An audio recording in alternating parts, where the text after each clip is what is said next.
भाजयुमो के यशस्वी प्रदेश अध्यक्ष रवि भगत के निर्देश पर प्रदेश में व्याप्त लाचार कानून व्यवस्था, जघन्य अपराध, दिन दहाड़े चाकू से गोदकर निर्मम हत्या, छोटी सी बात पर गोली मार के हत्या, छत्तीसगढ़ के बेटी बहनों नाबालिग तक से सामूहिक बलात्कार कर हत्या, नक्सलियों से कांग्रेसियों के संबंध इस बात को दर्शाता है कि इन समस्त घटनाक्रम में कांग्रेस की भूपेश सरकार की मौन सहमति है तथा 4 वर्षों से इस सरकार में प्रदेश की जनता अपराधियों और अपराध को संरक्षण देने वाली इस भूपेश बघेल की सरकार से त्रस्त है, आक्रोशित है, परेशान है।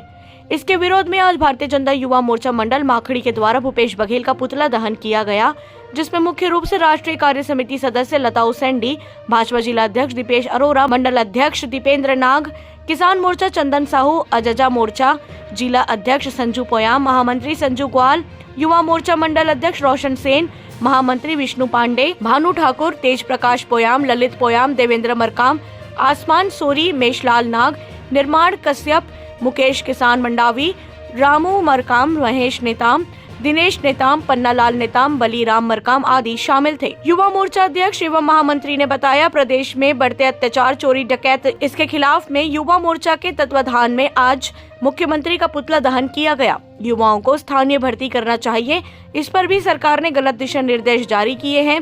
इसके खिलाफ आज मुख्यमंत्री का पुतला दहन किया गया। आज यहाँ पे मुख्यमंत्री जी का पुतला किस कारण से जलाया गया, हम जानना चाहते हैं। प्रदेश में बढ़ते अत्याचार, चोरी, डकैत, इसके खिलाफ में युवा मोर्चा के तत्वाधान में आज मुख्यमंत्री का पुतला दहन किया गया। आप क्या कहेंगे? युवाओं को स्थानीय भर्ती करना चाहिए, इसके लिए भी सरकार ने गलत दिशा निर्देश जारी किए हैं। इसके खिलाफ में आज मुख्यमंत्री का पुतला दहन किया गया। धन्यवाद। माखड़ी से रोशन सेन की रिपोर्ट।